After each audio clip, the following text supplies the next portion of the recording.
इस बुलेटिन में आपका बहुत स्वागत है। मैं हूं आपके साथ विभा उपाध्याय। और 17 जून को जब दरभंगा जंक्शन पर ब्लास्ट हुआ तो कई सवाल कौंध रहे थे।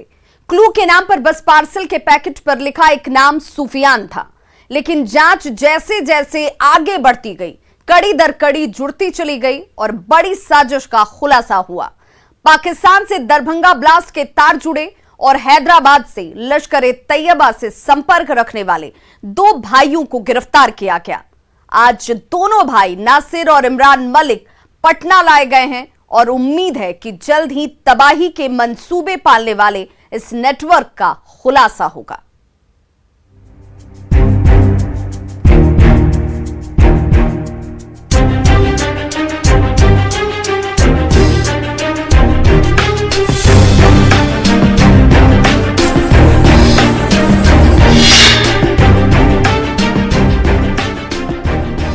तो पटना में दरभंगा ब्लास्ट के साजिशकर्ता नासिर और इमरान को लाया गया है और पटना एटीएस ऑफिस में दोनों भाइयों से ज्वाइंट पूछताछ इस वक्त होती हुई नासिर और इमरान को पटना लाया गया है। दोनों ही शख्स से एटीएस ऑफिस में पूछताछ इस वक्त हो रही है। एनआईए और एटीएस की टीमें दोनों भाइयों से लगातार पूछताछ करती हुई दरभंगा ब्लास्ट मामले में हैदराबाद से इन दोनों ही भाइयों की गिरफ्तारी हुई है। 17 जून की वो तारीख जब दरभंगा स्टेशन पर ब्लास्ट हुआ। दोनों भाइयों को रिमांड पर लेने की यहां पर इस वक्त एनआईए की कोशिश और थोड़ी ही देर बाद एनआईए कोर्ट में इन दोनों को पेश किया जाएगा।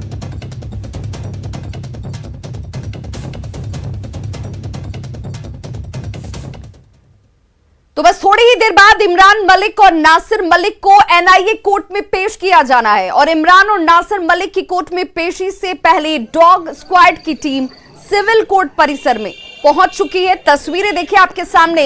ये जो डॉग स्क्वाड की टीम है इस चप्पे चप्पे की जांच करती हुई और फिलहाल ये कोशिश की जाती हुई सुरक्षा चाक चौबंद हो, किसी तरह की चूक ना हो, कोई गलती ना यहां पर हो। और यहां अब से कुछ देर बाद एनआईए कोर्ट में इन दोनों ही आतंकी भाइयों की पेशी होनी है।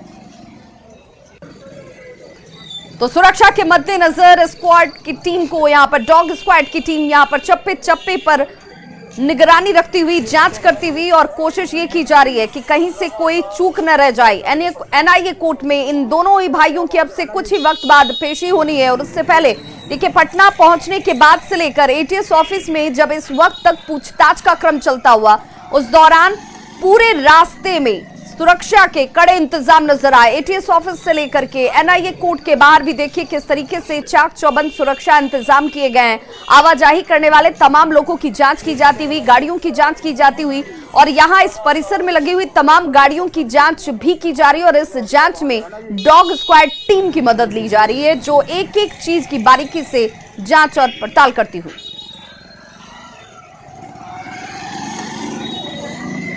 तो बिहार को दहलाने का मंसूबा इन दोनों भाइयों का फेल हो गया, लेकिन इनके कनेक्शन कहां तक, तार कितनी लंबी, ये तमाम चीजें सवालों के साथ पूछने को लेकर रिमांड पर लेने की तैयारी में एनआईए, जिसमें अब से कुछ देर बाद एनआईए कोर्ट में इन दोनों आतंकी भाइयों को पेश किया जाना है। लगातार इनसे ज्वाइंट तरीके से पूछताछ इस वक्त एटीएस ऑफिस में एडीजी स्तर पर तमाम अधिकारी जो हैं वो एटीएस के करते हुए, साथ ही साथ एनआईए की टीम की भी मौजूदगी वहां पर है और इससे जुड़ी हुई हर क्लू को, हर जानकारी को यहां पर जुटाया जा रहा है। बिहार को किस तरीके से इन आतंकियों ने सॉफ्ट टारगेट बना रखा है, सेफ जोन के तौर पर क्या इसका इस्तेमाल किया जा रहा था, किन किन और दूसरे जिलों में इन लोगों ने ऐसे लोगों को जिनको ब्रेन वॉश कर इस तरह के कामों में लगाया गया है, कितना बड़ा इनका ये नेटवर्क, ये तमाम चीजें इस वक्त खंगाली जाती हुई। बड़ी खबर सिवान से, जहां पर एक युवक को जिंदा जला दिया गया। यह सनसनीखेज वारदात कन्हौली गांव की है। युवक दर्द से करा रहा था। स्थानीय लोगों ने इसकी सूचना पुलिस को दी है, जिसके बाद इसे सदर अस्पताल में इलाज के लिए भर्ती कराया गया है। युवक बुरी तरह से झुलसा हुआ है। उसकी पहचान राम कुमार के रूप में की गई है। यूपी के उरई का रहने वाला ये पीड़ित बताया जा रहा है, जिसके पास से एक आधार कार्ड और एक पत्रकार का परिचय पत्र भी मिला है। फिलहाल ये साफ नहीं हो पाया कि युवक को किसने जलाया और क्यों जलाया गया है। पुलिस फिलहाल मामले की तहकीकात में जुटी है। तो जिंदा जलाने की देखिए किस तरीके से यहाँ खौफनाक कोशिश की गई और ये शख्स बुरी तरह से झुलस चुका है, जल चुका है। यूपी के रोही का रहने वाला ये शख्स बताया जा रहा है और जो पहचान पत्र इसके पास से बरामद किए गए हैं, जिसमें आईडी कार्ड है जो एक पत्रकार के कार्ड के तौर पर सामने आया है। कोशिश ये की जा रही है कि इस शख्स को बचाया जा सके।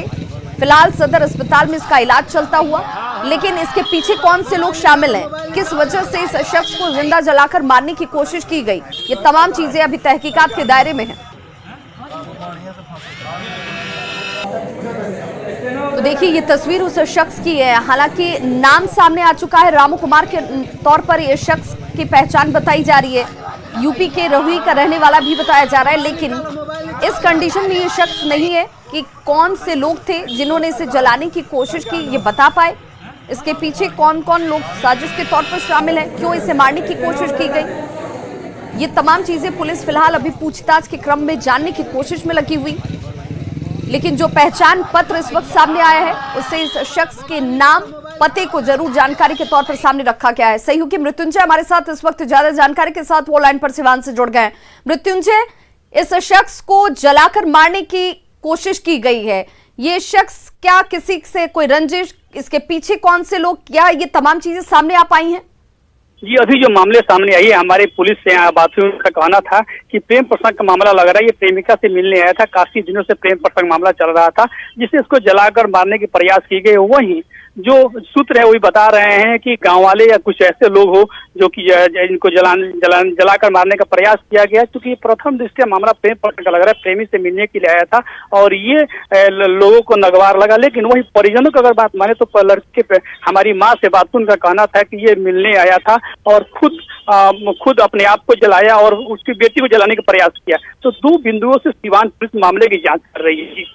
मृत्युंजय, तो क्या गांव वालों ने इसे लेकर कोई स्टेटमेंट सामने रखा है? किसी ने इस शख्स को जलाते हुए, या कौन से लोग यहां पर मौजूद थे जिस दौरान इस शख्स को जलाया जा रहा था, किसी तरह की कोई जानकारी सामने आ पाई है? जी देखिए, अभी पूरे तरह से गाँव वाले कुछ बोलने से इनकार कर रहे हैं। पुलिस भी दोनों बिंदुओं से जांच कर रही है, लेकिन जो सामने तथ्य आ रहे हैं वो जलाकर मारने का प्रयास किया गया। वहीं अगर लड़की के माता से मेरी बात हुआ, चूंकि लड़की भी थोड़ी सी इंजर्ड है, तो उसका ये कहना है कि ये आया था, मिलने के लिए आया था और खुद को स्वयं जलाने का प्रयास किया और लड़की को भी जलाने का प्रयास किया। तो ये जो 2 तरह की बयान सामने आ रही है, लड़की के जो परिजन है वो खुद को जलाने और अपने बेटी को जलाने की बात कह रहे हैं। क्या इस युवक के परिजनों से संपर्क हो पाया है? चूंकि अभी जो युवक है यूपी के रहने वाला है और मिलने के लिए आया था और यहाँ पत्रकार भी बताया जा रहा है यूपी में, तो पुलिस जो युवक है उसके परिजनों को सूचित कर दी गई है। जब तक उसके परिजन नहीं आएंगे तो कुछ समय लगेगा, उसके बाद स्पष्ट हो पाएगा कि आखिर मामला क्या है। चलिए, बहुत बहुत शुक्रिया मृत्युंजय तमाम जानकारी के लिए। हाजीपुर के महुआ मोड़ के पास NH-22 पर तेज रफ्तार बस और टाटा मैजिक के बीच भीषण टक्कर हो गई। इस हादसे में 2 लोगों की मौके पर ही मौत हो गई है, जबकि 3 लोग घायल हुए हैं। हादसे में घायल तीनों को सदर अस्पताल में इलाज के लिए भर्ती कराया गया, लेकिन इस दौरान सदर अस्पताल में कुव्यवस्था का आलम साफ नजर आया। अस्पताल में घायलों को स्ट्रेचर तक नसीब नहीं हुआ। घायलों को व्हील चेयर पर बैठाकर हाथ में स्लाइन लेकर भर्ती कराया जाता है। ये देखिए, ये उस जगह की तस्वीर है जहां पर इन घायलों के लिए ही स्ट्रेचर मौजूद होना चाहिए। इन्हें कैसे उस उपचार कक्ष तक ले जाया जाए, उसके लिए स्ट्रेचर की मौजूदगी होनी चाहिए, लेकिन वो मौजूद यहां अस्पताल में नहीं था। आखिर क्यों नहीं था, इसका जवाब देने के लिए अभी कोई तैयार नहीं है। स्लाइन लेकर भर्ती कराने के लिए लोग जो पहुंचे हुए थे वो हाथ में स्लाइन लेकर चल रहे थे। वहीं भारी बारिश की वजह से सदर अस्पताल जो है वो पहले से ही झील में तब्दील है और घायलों को इसी स्थिति में भारी परेशानियों का सामना करते हुए अस्पताल के अंदर तक ले जाया गया। 2 तस्वीरें आपके सामने व्यवस्थाओं की पोल खोलती हुई। पहली तस्वीर देखिए, NH-22 पर यह जबरदस्त हादसा होता है जिसमें बस और इस ट्रक की टक्कर होती है। 2 लोगों की दर्दनाक मौत घटनास्थल पर ही हो गई, जबकि 3 लोग जख्मी बताए जा रहे हैं, जिन्हें अस्पताल इलाज के लिए जब ले जाया गया तो वहां पर भी कुव्यवस्था साफ नजर आई। कराते ये तमाम लोग, लेकिन इन्हें स्ट्रेचर नहीं मिली, इन्हें व्हील चेयर पर किसी तरीके से देखिए मशक्कत करके अंदर अस्पताल तक ले जाया गया। आरा से आ रहे थे। क्या आदमी? 4 आदमी साहब। कौन कौन थे? अर्जुन भैया, संदीप भैया, चीकू, निकू क्या नाम है? अच्छा, कहाँ जा रहे थे? जा रहे थे बरौनी। हम लोग बरौनी। बरौनी क्या करते हो? गाड़ी चला रहे थे। माने कौन गाड़ी? मैजिक हम ही लेकर जा रहे थे साहब। अच्छा, तुम लोग मैजिक पर थे? हाँ, बस वाला अचानक आके मार दिया, ऐसे से पूरा काट रहा था। अच्छा। आगे पूरा मारा, हमारा गाड़ी पूरा दूर चल गई, उसमें भैया हमारा चल गए भैया। छोट भाई है कि बड़ भाई है? बिहार में एक बार फिर पानी तबाही मचा रहा है। कई जिलों में नदियां उफान पर हैं, कहीं नदियों में जबरदस्त कटाव हो रहा है तो कहीं सड़कों के ऊपर पानी बह रहा है।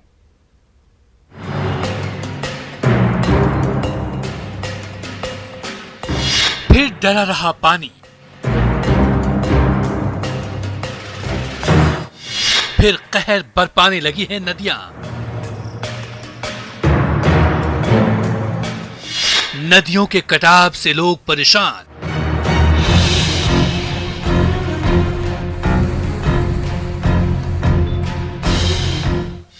गोपालगंज में फिर सड़कों पर आया पानी।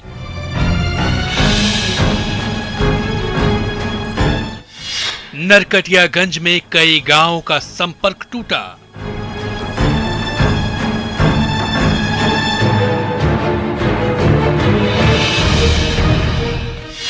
बगहा में पानी से जंग जीतने की कोशिश।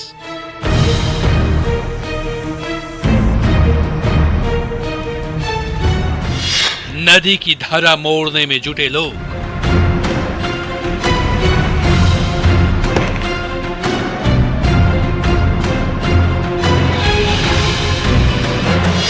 नदियों में उफान, जिंदगी परेशान।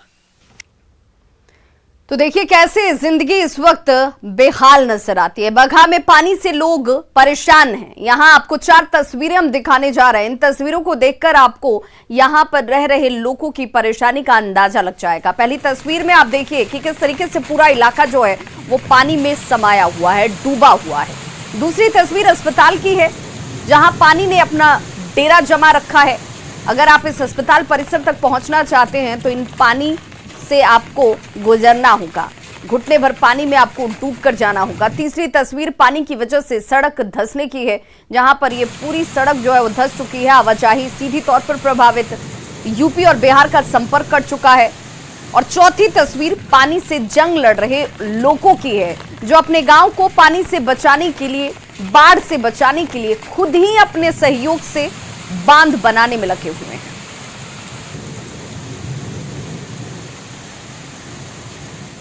तो वाल्मीकिनगर गंडक बराज से पानी छोड़ने के बाद से गंडक के जलस्तर में लगातार बढ़ोतरी हो रही है और छपरा के पानापुर में नदी के जलस्तर में बढ़ोतरी की आशंका से सारण तटबंध के निचले इलाकों में बसे पृथ्वीपुर, सलेमपुर, सोनवर्षा, बसहिया, उभुआ, सारंगपुर, रामपुर रुद्र समेत कई जो गांव हैं, वहां पर बसे हुए हजारों की आबादी जो है वो बाढ़ के खतरे से अभी से आशंकित है, सशंकित है और अब डर उन्हें बाढ़ के खतरे का सताने लगा है।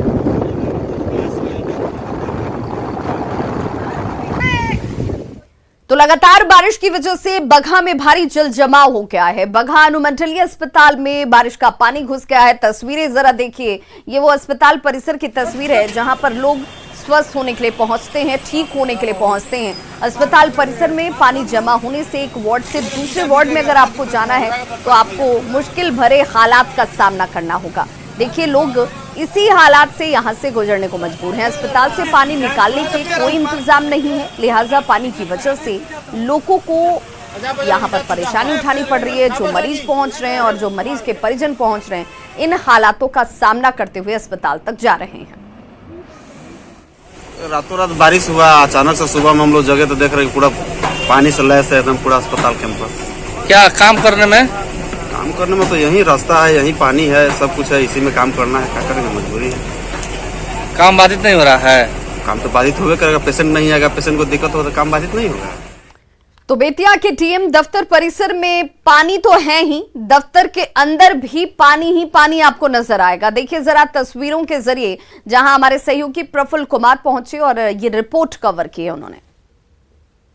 कल देर रात से शुरू हुई मूसलाधार बारिश का जो असर है वो मैं अभी आपको दिखा रहा हूँ। ये है जिला समाहरणालय, आप देख सकते हैं कि आपूर्ति शाखा है।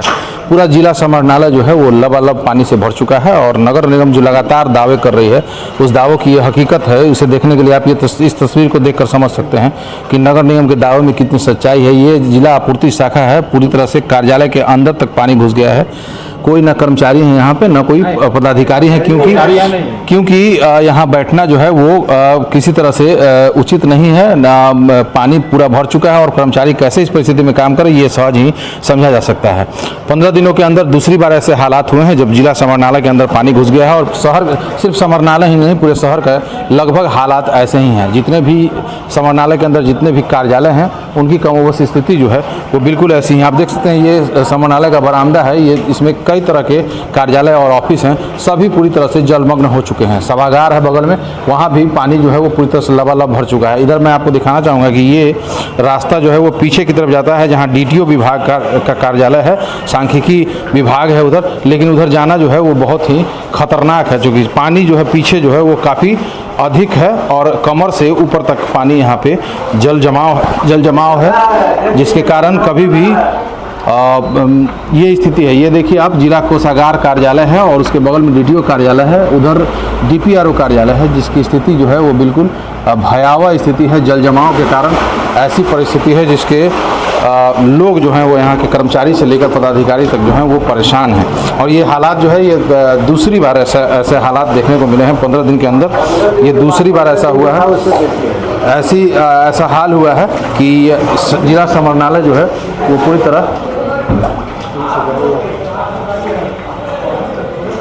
पूरी तरह डूब चुका है और ये कोई भी कर्मचारी पदाधिकारी जो है वो यहाँ पे किसी कड़ी मशक्कत करने के बाद किसी तरह पैंट को मोड़ के और यहाँ पे पहुँच रहे हैं। चूँकि सरकारी कार्यालय है, उनका आना भी यहाँ पे ज़रूरी है, लेकिन जो तस्वीर है वो काफ़ी डरावनी है और नगर निगम के जितने भी दावे किए जा रहे हैं लगातार, उस दावों की हकीकत जो है इस तस्वीर को देखकर समझा जा सकता है। ये जिला समाहरणालय है और यहाँ पे पानी जो है वो काफ़ी अधिक है। पिछले रात से जो लगातार बारिश हुई है उसके कारण ये स्थिति है यहाँ पे कि यहाँ पे घुटनों से ऊपर पानी बह रहा है और जल जमाव की स्थिति ऐसी है कि लोग जो हैं वो काफ़ी परेशान और हैरान हैं। क्योंकि बेतिया शहर के आप देखिए ये सभागार है, यहाँ पे मीटिंग होती है, लेकिन अभी पानी से पूरी तरह से लबालब हो चुका है। और बेतिया शहर के जो हालात हैं वो भी बिल्कुल कुछ ऐसे ही हैं, क्योंकि बेतिया शहर का कोई भी ऐसा इलाका जो नहीं है, कोई भी ऐसा मोहल्ला नहीं है, कोई भी ऐसा रोड नहीं है जिसमें जल जमाव नहीं है। आलम यह है कि कई मोहल्लों में लोग जो हैं वो जल कैदी बने हुए हैं। दूसरे जो निचले मोहल्ला जो है, जो नीचे इलाके का मोहल्ला है, उसमें पानी इतना भर चुका है कि पूरा घर जो है वो पानी में डूब चुका है और लोग जो हैं वहाँ से निकल कर दूसरे जगह पे जाकर शरण लिए हुए हैं। तो ये हालात है बेतिया मुख्यालय का। तो आप सहज ही अंदाजा लगा सकते हैं कि शहर के अन्य मोहल्लों का क्या हाल होगा और ग्रामीण क्षेत्र का क्या स्थिति बनी है। प्रफुल्ल कुमार, न्यूज़ 18 बेतिया। तो बगहा में मूसलाधार बारिश ने सड़कों का बुरा हाल करके रख दिया है और बिहार को यूपी से जोड़ने वाली सड़क अचानक से बीचों बीच धंस गई और उस पर एक बड़ा गड्ढा बन गया।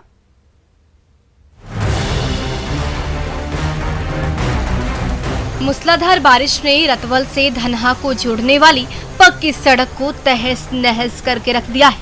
यही सड़क बिहार को उत्तर प्रदेश से जोड़ती है, लेकिन पानी की तूफानी धारा ने इस सड़क का ऐसा हाल कर दिया कि गाड़ी क्या, उससे पैदल गुजरना भी मुश्किल हो गया है।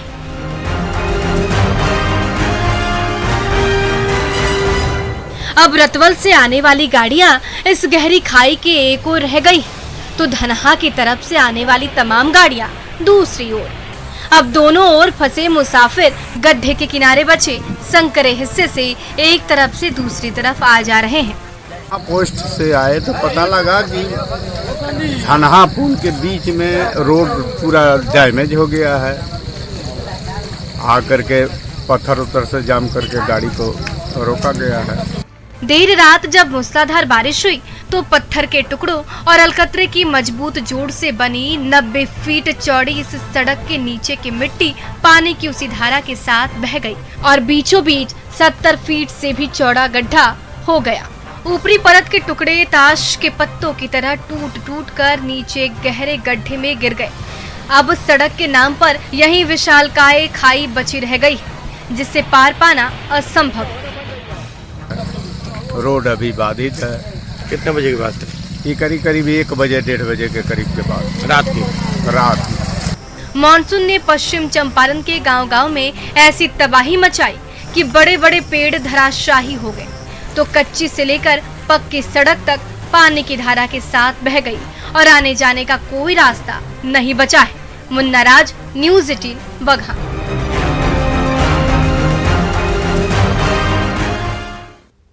तो अरवल के मेहंदिया पुलिस ने NH 139 पर एक ट्रक से अवैध शराब की एक बड़ी खेप को जब्त किया है। जानकारी के अनुसार उत्पाद विभाग ने गुप्त सूचना के आधार पर छापेमारी की, जिसमें ट्रक से 7,000 बोतल एक्सपायर्ड बियर बरामद की गई। इस मामले में 2 लोगों को गिरफ्तार किया गया है।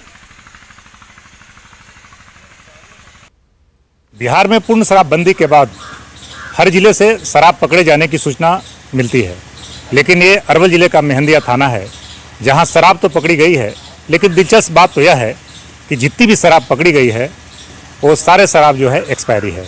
मेहंदिया पुलिस की कस्टडी में 2 लोग हैं। ये लोग झारखंड के रांची में बियर फैक्ट्री का मैनेजर भी हैं, जिनको अरवल के मेहंदिया पुलिस ने गिरफ्तार करके लाई है। और इनके पास से हम दिखाना चाहेंगे इस शराब, ये बियर हैं, और इस बियर में सबसे बड़ी चीज़ है कि ये एक्सपायरी हैं। जितने भी जो पकड़ी गई हैं तकरीबन 60,000 से अधिक जो बोतलें पकड़ी गई है वो आपके मेहंदिया इलाके में पकड़ी गई है। और खासकर अभी जो मेहंदिया पुलिस जो है रांची के झारखंड में छापेमारी की गई है और उसमें भी वहां गोदाम को सील किया गया है। ये 2 लोगों को गिरफ्तार किया गया है और एक बड़ी खुलासा कहा जाएगा, मेहंदिया पुलिस की बड़ी उपलब्धि माना जाएगा। कैसे इस शराब कहाँ से लाया गया था, इसके बारे में मुझे कोई जानकारी नहीं है। आप वहाँ काम करते थे? जी हाँ। किस पद पर हैं? इंचार्ज के पद पे। ये शराब कहाँ से आई थी? मतलब ये शराब जो बियर है जो कहाँ से आया है? बियर झारखंड से है। वो नष्ट किया जाना था क्या? जी। आप बताएंगे क्या नाम है आपका? हेमंत। क्या शराब कहाँ से आया था? ये तो मतलब कि हम ही लोग के यहाँ फैक्ट्री का निकला हुआ है, ठीक है, और ये सारा माल डिस्ट्रक्शन का है। उसके बाद क्या हुआ नहीं हुआ उसकी कोई नॉलेज नहीं है हमें। आप लोग यहाँ खपाने के? जी नहीं, ये हमारा कोई मोटो नहीं था कि हम इसे यहाँ खपाएं, ठीक है। हमारा मोटो ये था कि जहाँ हमारा डिस्ट्रक्टर पॉइंट है वहाँ पे जाके सारा माल डिस्ट्रॉय हो जाए। तो जैसा कि जानकारी मिली है कि इनके गोदाम से लगातार जो है शराब को आपके उत्पाद विभाग झारखंड के द्वारा नष्ट किए जाने की पूरी तैयारी थी। नष्ट करने के उपरांत जो है इसके बिहार में एक बड़ी शराब, जहरीली शराब की एक बड़ी खेप मेहंदिया पुलिस की एक बड़ी उपलब्धि मनाई जाएगी, जिसमें 2 लोगों को गिरफ्तार किया गया है। खास करके झारखंड में भी 2 जो है गोदाम को भी सील कर दिया गया है। तो एक बड़ी साजिश को मेहंदिया पुलिस ने पूरी तरह से नाकाम कर चुके हैं। अनिरुद्ध कुमार, न्यूज़ 18 अरवल। केंद्रीय स्वास्थ्य राज्य मंत्री अश्विनी चौबे ने कांग्रेस सांसद राहुल गांधी पर जोरदार हमला बोला है। राहुल के ट्वीट पर अश्विनी चौबे ने कहा कि कांग्रेस नेता भ्रम फैलाने का काम कर रहे हैं। देखिए संवाददाता रंजीता झा की रिपोर्ट। वैक्सीन को लेकर कांग्रेस पार्टी सरकार पर आक्रामक है। कांग्रेस के पूर्व राष्ट्रीय अध्यक्ष राहुल गांधी ने आज सुबह एक ट्वीट किया और उन्होंने उस ट्वीट में कहा कि जुलाई का महीना तो आ गया, वैक्सीन कहां है।